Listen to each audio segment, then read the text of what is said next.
कोटा के भीतर कोटा पर सुप्रीम कोर्ट का फैसला आए अभी 3 महीने भी नहीं हुए हैं कि भारतीय जनता पार्टी ने इस दिशा में कदम बढ़ा दिए हैं। हरियाणा में नवगठित नायब सिंह सैनी सरकार ने पहले ही कैबिनेट मीटिंग में एससी और एसटी के लिए सब कैटेगरी बनाकर उन जातियों को इसमें शामिल करने का फैसला किया है जिनका प्रतिनिधित्व शिक्षा और रोजगार के क्षेत्र में कम है। हरियाणा के इस फैसले को एनडीए की सरकार वाले राज्यों के लिए लागू करने का संदेश भी बताया जा रहा है। पीएम नरेंद्र मोदी ने एनडीए की सरकार वाले राज्यों के मुख्यमंत्रियों की बैठक में एक दूसरे की योजनाओं का अध्ययन कर उन्हें अपने राज्यों में लागू करने का संदेश पहले ही दे रखा है। सवाल यह है कि ऐसे समय में जब महाराष्ट्र और झारखंड जैसे राज्यों में चुनाव, यूपी बिहार जैसे राज्यों में उपचुनाव हो रहे हों और विपक्ष तो विपक्ष खुद चिराग पासवान जैसे सहयोगी भी खुलकर इसका विरोध कर रही हैं, तो फिर भारतीय जनता पार्टी सब कोटा के फैसले पर क्यों आगे बढ़ रही है? चिराग पासवान ने हरियाणा सरकार के फैसले पर प्रतिक्रिया व्यक्त करते हुए फिर से साफ कर दिया है कि लोक जनशक्ति पार्टी रामविलास इसका समर्थन बिल्कुल भी नहीं करती। जी हाँ, देखिए एक वीडियो। सर, आप रिजर्वेशन में रिजर्वेशन को अलाउ कर दिया गया है हरियाणा सरकार के जरिए से। देखिए, भारत का संघीय ढांचा है, राज्य सरकारों के पास भी अपने अधिकार हैं, पर जहां तक रही बात इस विषय की, पहले ही लोक जनशक्ति पार्टी रामविलास इस बात को स्पष्ट कर चुकी है कि हमारी पार्टी की नीति इस सोच को लेकर एकदम स्पष्ट है। हम लोग नहीं समर्थन करते हैं इस बात को। मुझे लगता है जाति की नहीं, जमात की बात होनी चाहिए, और ख़ास तौर पर जब आप अनुसूचित जाति का जब आप जिक्र करते हैं जिसका आधार छुआछूत रहा है, अनटचेबिलिटी रहा है, जब तक ये मानसिकता कुछ ऐसे असामाजिक तत्वों की जो आज भी छुआछूत के आधार पर भेदभाव की भावना रखते हैं, ऐसे में फर्दर बाइफर्केशन, सब क्लासिफिकेशन अगर इस तरीके से अगर होता है तो इससे कहीं ना कहीं जो हक हैं, जो अधिकार हैं इस पूरी जमात के, अनुसूचित जाति के, उसमें कहीं ना कहीं बाधाएं और ज़्यादा बढ़ेंगी, परेशानियां और ज़्यादा बढ़ेंगी। तो इस वर्गीकरण की का समर्थन लोक जनशक्ति पार्टी रामविलास नहीं करती। गिरिराज सिंह यात्रा पर निकले हुए हैं और उनकी यात्रा के बाद सर जो मूर्ति तोड़ने का मामला देखने को मिला है भागलपुर में गया है, वहाँ पे तनाव व्याप्त है। क्या लगता है कि ऐसी यात्राओं से बचना चाहिए? जांच का विषय है इस यात्रा के कारण हुआ है या किस कारण हुआ है, बट जो भी ऐसे असामाजिक तत्व है कार्रवाई उस पर जरूर है। अगले साल बिहार जैसे राज्यों में विधानसभा चुनाव होने हैं जहां आरक्षण सेंटीमेंट से जुड़ा मुद्दा है। चिराग पासवान का विरोध हो या आरजेडी कांग्रेस का, इसके पीछे जातीय राजनीति और जातीय आधार की वजह बताए जाते हैं। लेकिन बिहार के चुनाव से करीब 1 साल पहले सहयोगी लोक जनशक्ति पार्टी रामविलास के विरोध के बावजूद भारतीय जनता पार्टी ने सब कोटा के फॉर्मूले पर बढ़ने के संकेत दिए हैं, तो इसके पीछे भी पार्टी की कोई रणनीति है। इससे 4 पॉइंट में समझा जा सकता है। बीजेपी की एक रणनीति कुछ मुद्दों पर जनता का मिजाज भांपने के लिए चुनावी टेस्ट की भी रही है। जातिगत जनगणना के मुद्दे पर जब कांग्रेस अधिक आक्रामक थी, तब भी मध्य प्रदेश, राजस्थान समेत 4 राज्यों के चुनाव में बीजेपी ने इससे दूरी बनाए रखी थी। इससे भी बीजेपी की इस मुद्दे के चुनावी असर का अंदाजा लगाने की रणनीति से जोड़कर देखा गया। चुनाव नतीजे बीजेपी के पक्ष में आए और पार्टी उसी रणनीति के साथ लोकसभा चुनाव में उतरी। हालांकि लोकसभा चुनाव में उसे यूपी जैसे राज्यों में नुकसान उठाना पड़ा और झारखंड और महाराष्ट्र में विधानसभा चुनाव के साथ ही यूपी, बिहार समेत दर्जन भर राज्यों की 47 विधानसभा सीटों पर उपचुनाव हो रहे हैं। हरियाणा में भारतीय जनता पार्टी की सरकार ने सब कैटेगरी पर इन चुनावी मौसम में कदम बढ़ा दिए हैं, तो उसके पीछे यही रणनीति बताई जा रही है कि बीजेपी की एक रणनीति सेलेक्टिव होकर काम करने की भी हो सकती है। हरियाणा जैसे वे राज्य जहां बीजेपी एससी एसटी वोट पर अधिक निर्भर नहीं है, पार्टी वहां इस दिशा में कदम बढ़ा सकती है। अगर इन राज्यों में इस पहल के नतीजे अच्छे रहे तो पार्टी इसे भविष्य में यूपी और बिहार जैसे जटिल जातीय राजनीति वाले राज्यों में भी एक मॉडल के रूप में लेकर जा सकती है। भारतीय जनता पार्टी के लिए इस फैसले में खोने के लिए कुछ भी नहीं, पाने के लिए सारा जहां है वाली स्थिति है। बिहार जैसे राज्यों में दलित वोट के लिए पार्टी दूसरे दलों पर निर्भर है, तो वहीं यूपी में भी पार्टी का गैर जाटव दलित वोट बैंक भी कोई मजबूत पकड़ नहीं है। मध्य प्रदेश में भी आदिवासी वोट बैंक पर कांग्रेस की पकड़ मजबूत मानी जाती है। हरियाणा में भी कुमारी शैलजा के चेहरे पर दलित का एक वर्ग कांग्रेस को वोट करता आया है, जबकि बसपा जैसी पार्टी भी 4% के आसपास वोट शेयर के साथ अपनी चुनावी मौजूदगी दर्ज करा रही है। ऐसे में भारतीय जनता पार्टी की रणनीति नीतीश कुमार की तरह SC/ST वर्ग में अपना कैडर बेस बनाने की है। पार्टी को उम्मीद है कि जिन जातियों को सब कैटेगरी में डाला जाएगा वो जातियां उसके साथ आ सकती हैं। बिहार में पहले से ही दलित और महादलित है।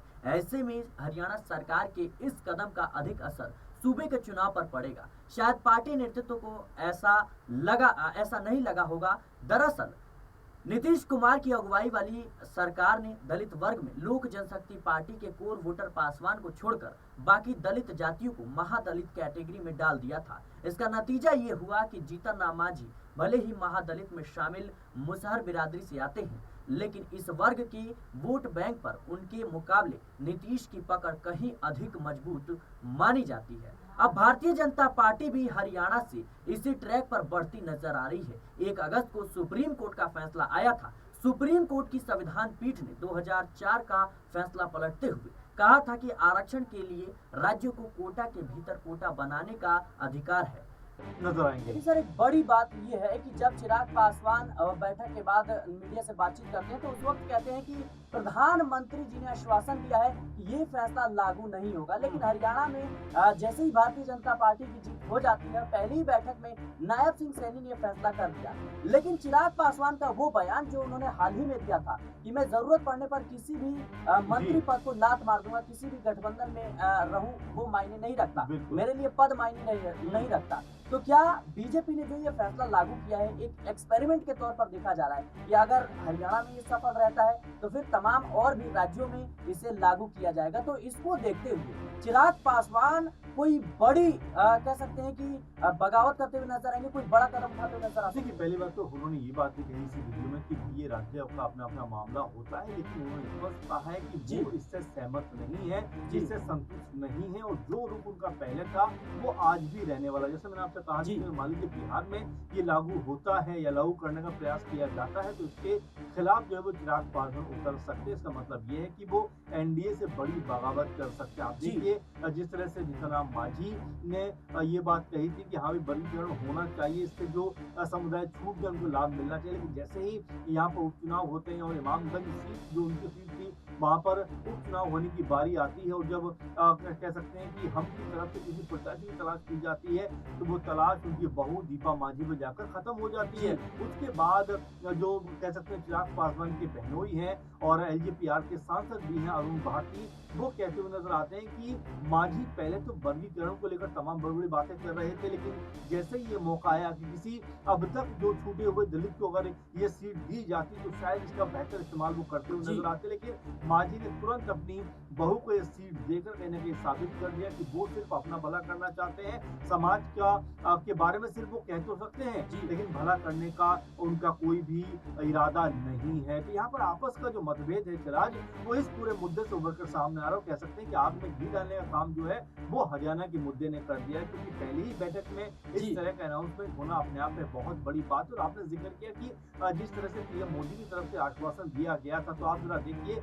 कि जब हरियाणा के अंदर शपथ ग्रहण समारोह हो रहा था तो उस वक्त बड़े बड़े नेता मंच के ऊपर मौजूद थे, चाहे वो अमित शाह की बात करें, चाहे नरेंद्र मोदी जी की बात करें या जेपी नड्डा, तमाम बड़े बड़े नेता मौजूद थे। उसके अगले ही दिन इतना बड़ा ऐलान करना, इतना बड़ा फैसला करना कई तरह की चीजों की तरफ इशारा करता है कि यहाँ पर बीजेपी की मंशा अपने राज्यों से लागू करवाने की है। एक सवाल मैं आपसे पूछना चाहूंगा कि नायब सिंह सैनी भले ही मुख्यमंत्री जी, लेकिन मुझे नहीं लगता कि वो फैसला उनका होगा। जाहिर सी बात है पार्टी ने इस पर चिंतन मंथन किया होगा और तब उन्हें आला कमान ने आदेश दिया होगा कि इस तरह का आप जो है प्रावधान लाइए। लेकिन ऐसे समय पर ये फैसला लागू करना जब कई राज्यों में आपकी गठबंधन में खटपट की स्थिति हो और पार्टी की जो कहीं ना कहीं दुर्दशा जो है वो खराब होती हुई नजर आए और पार्टी में फूट पड़ती हुई नजर आए, ऐसे समय पर ये फैसला लागू करना क्या ये गठबंधन में एक बगावती कह सकते हैं बगावत की शुरुआत करने जैसा नहीं? देखिए बिल्कुल मुझे भी ऐसा लगता है कि बीजेपी ने शायद इसको लागू करने में जल्दबाजी कर दी। हरियाणा में जहाँ पर अभी भी सरकार बनी है,